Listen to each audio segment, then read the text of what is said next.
ایک شخص گوشت کو فریز کرنے والے کارخانے میں کام کرتا تھا۔ ایک دفعہ کارخانہ بند ہونے سے پہلے اکیلا گوشت کو فریز کرنے والے حصے میں چکر لگانے گیا تو غلطی سے دروازہ بند ہو گیا اور وہ اندر برف والے حصے میں پھنس گیا۔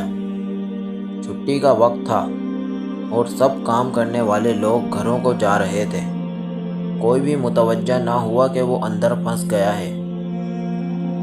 وہ سمجھ گیا کہ 2 یا 3 گھنٹوں بعد اس کا بدن برف بن جائے گا۔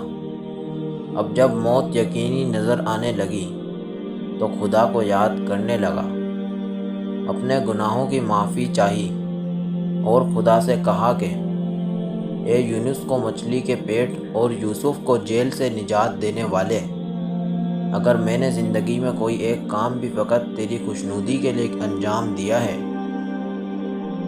تو اس کے صدقے مجھے اس قید سے رہائی عطا فرما۔ وعدہ کرتا ہوں اس کو مرتے دم تک انجام دیتا رہوں گا۔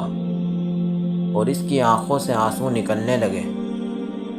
1 یا 2 گھنٹے ہی گزرے تھے کہ اچانک سرد خانے کا دروازہ کھلا۔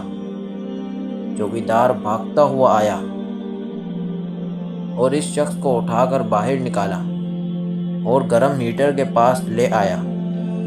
جب اس کی حالت کچھ بہتر ہوئی تو اس نے چوکیدار سے پوچھا، تم کیسے وہاں آئے؟ چوکیدار بولا کہ جناب مجھے 20 سال ہو چکے ہیں اس کارخانے میں کام کرتے ہوئے۔ ہر روز سینکڑوں مزدور اور آفیسر کارخانے میں آتے اور جاتے ہیں، لیکن تم ان چند افراد میں سے ہو جو جب بھی کارخانے میں داخل ہوتے ہو تو مجھے مسکرا کر سلام کرتے اور احوال پرسی کرتے ہو، اور نکلتے ہوئے آپ کا خدا حافظ کرنا میری سارے دن کی تھکاوٹ دور کر دیتا ہے۔ جبکہ اکثر لوگ میرے پاس سے یوں گزر جاتے ہیں کہ جیسے میں ہوں ہی نہیں، جبکہ تم وہ شخص ہو جس کے نزدیک میرا بھی کوئی وجود ہے۔